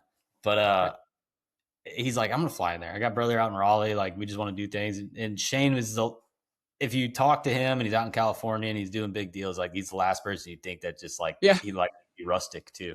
You know what I mean? The last person me and him had this conversation. I'm like, dude, who are you? Like, you're the coolest guy ever. Everybody wants a little bit more like, I'll say everybody wants a little bit more cowboy in their life, a little bit more country in their life, like a little bit more space to breathe, a little bit more freedom. Like everybody. He lives in LA. He lives in LA. He's in Monica, like the more I get to know Monica Faulkner, the more I love her. She's the coolest person too. Mama Mo. Cool, man. Like Mama Mo. I don't know. It's a good thing that we're gonna be doing, in the fact that Joe's doing it biannually, whatever. Like that's gonna be his thing. It's the first annual. And then this is before I moved out here. I probably won't host events there just because it's an hour and a half away. But like I'm gonna do stuff out here. Like I'm changing everything I'm doing. The listings I have now in that area, this will be the last listings. Everything else I'm gonna be doing focused out here. But this podcast, like eventually, is going to turn into bringing on Bladen County commissioners, Bladen County Fish and Wildlife, Bladen County, this stuff. Brunswick County is in turmoil right now because of the massive amount of growth and that they can't handle, or they don't want to handle, and the pushback they're getting from the public. My attorney that I use for everything, closing title company, all that good stuff, like he's been fighting development to an extent to where like it's getting detrimental to everything else. Like he understands there's growth, but it needs to be controlled. Yeah. And me and him, like we're hitting it off. So now we're talking about things like this, and I think it's a model. Like that's why I think I want to talk with you guys after this event. We run it and kind of sit down like, okay, what worked, what didn't, let's debrief. Let's actually package this as a model that we can then like hand out to our agents. Like, here's how you run. I actually talked with corporate about this, of doing it on a larger scale to invite the consumer into the rooms that we have these conversations. Invite the buyers, invite the sellers, invite the people who are actually working the land, because one, that breaks down, like that provides the trust, right? Like we care about the land. We want to have these conversations with you, and you never know. Not just these fucking tree huggers like me, Like, it's development agents and developers, like, they understand it as well. Yeah. It's their job, though. You know what I mean? Like, they will come to these events too. Yeah. You know, Really. once again, me and you on the same idea, the same page, because for the last week I've been sitting here thinking, like, I need to talk to Taryn about making this larger scale. Yeah. So, I want to see how it runs. I want to run one out here in the fall. And then potentially do an online version that is like I told corporate they don't love that idea yet, but we're gonna prove it out first and be like, see how successful this is. We're providing value across the board. They only don't love it because they're like, oh, we're not in the business of like generating leads for our agents. And I'm like, you guys don't get it. That's not what this is about. That's literally straight up told everybody from the beginning. Yeah. I personally don't want, sounds bad, I don't want local other real estate agents coming here just to think it's a real estate agent. Right? Yeah, or to like to poach the conversations. No, it has I trust our people. I know that our like the heart is there, the heart centered like behind what we do and the conversations we have. I trust that because we're not in it to like convince you to sell or get your listing or do this. If that's what's best for you and your property, we probably know somebody. If there's a different conversation and we know somebody to figure out how to keep it in your land or how to keep it in your family, how to help you become more solvent as an operation, how to help you like avoid your capital gains tax, like that's what we're here for, is a resource to connect you to the right people to achieve your goals. Boom. You remember talking with, I don't want to fuck up his name, Brent Purdom. Yeah. He was just on the call too. He's just up the road from me, right? And he literally sold land around my house. But he was literally talking about, he does development and stuff like that. And he goes, but I don't do development to make a bunch of money and stuff like that. Yeah. He goes, no, I do development because one, I do the engineering aspect of it. And two, I have landowners coming to me saying they're getting offered pennies on the dollar. He's like, no, fuck that. You're going to get what you deserve. Yeah. Dude, that's the type of people we're talking about. Yep. So and this is a big part, like, again, is this your longest podcast so far? 2 hours. Surprise, surprise. We knew that was going to happen. But being able, if you have to know these properties and the market for them, because case in point of that exact conversation, I have an off-market 90-acre in northern Colorado that he was talking with some developers. I was actually talking with the developers as well, the seller. We thought that we were making some strides because it is like the highest and best use for the property is probably development now. However, these developers we're talking with, and my client, we went to coffee with the developers to kind of flush this out. What are we going to how are we going to structure this deal? And I've basically pulled the plug on it in the middle of it because my seller, and he had no idea. He would have just been like, yeah, this is probably the best option for me. And I was like, wait. What you're telling me is very different than what we were originally told. And you're talking about ultimately, all said and done, like 1.8 on this property, but my seller's going to be involved in the deal for the next 5 years. It's like, I am a horse person. I know that market. I can turn this property loose on the market right now and get you 1.8, if not $2 million in the next 60 days. Yeah, you're going to have to go to bed knowing. Mm-hmm. And they just they tried to strong arm him into believing that oh, you're not this is the best you're going to get. We're developers and you're not gonna be able to sell in an open market. And the whole this is kind of an antiquated I was like, no, get the hell out of here. My client was so happy that I was able to step in and just be like, wait a minute, this is not legitimate. It's scary to think how often that happens. Because if another agent was sitting there and they didn't know the horse property market, they would have inherently been like, yeah, developers. They heard 1.8 million. That's let's take it. Yeah, because the numbers and the comps from just straight acreage, they weren't far off, but I knew the infrastructure and I knew the unique value of that property when positioned correctly in the right rooms, in the right conversations with the correct buyers. Their value was there. It was it was higher. It was above and beyond what they were offering, and I was able to justify that. And we walked away. Never talked to them again. I was like, get out of here. No. Well, that's good. And you know what? In 2 months, they're probably going to come back and be like, "You're right." Yeah, I also found that. I was like, no, these guys are sketch. Well, maybe they won't. Well, and it's also when your sellers trust you, and I've had sellers as well before we've been offered a pretty penny from developers or from other like operations, and my sellers look at me and go, I don't feel good about it. And I go, I don't either. This is your property. We'll sell it. We actually ended up selling it significantly lower to somebody who was going to keep it a horse property. Yeah. And if somebody else, another agent, was like, oh, well, there's they're going to give you more money. There's a commission. They're going to convince the seller it's the best option, yada, yada. Next thing you know, that poor person can't sleep at night, but they know that they need to pay and get out. And it's just a mess. It's a mess. Dude. Yeah. And yeah, I don't know. That's why I don't trust a lot of other people. And that's not saying anything bad about people I've ran into in the last year, but like, that's why I've gotten out of the Fayetteville area, is just that area. It's so saturated with development now, and I don't want to know what's going on. I really don't. No, it's true. Again, I'll circle back to it. Agents who give a damn about the land. I would say 3 out of 10 agents, they're probably with Land and Ranch at this point. 3 out of 10 agents have the right interest in mind. So it is what it is. It's that way in residential. It's that way in commercial. It's that way in every fucking thing. But just gotta be careful. But that's what we're here for, is help everybody out. So, and the training and the support in the community to circle back to when you're not quite sure. Dude, yeah. And that's, man, I can't get on enough. Like, people need to fucking talk. Like, I have zero business talking about the things I do with the people I do. I've said this from day one. I should not be in the rooms I'm in. But the thing is, they're genuine concerns. They're genuine ideas.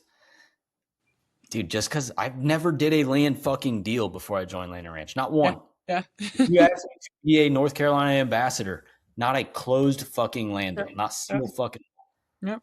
Because we knew we saw you for who you are, in the heart, and also the lifestyle and the experience in the community that you have. And like, when you care about the properties, the lifestyle, the land, the people, we've got you on the other side. We've got you with the technical skills, the education, the tools, the training, support. That's the easy part for us, who, like, for those agents who have been doing this forever. When we can see and connect with and partner with somebody, like I said, like, we're building an army of agents who are qualified or have the support and the resources and the training behind them. Because like I talked about earlier, I was told, no, not you, not now, not yet.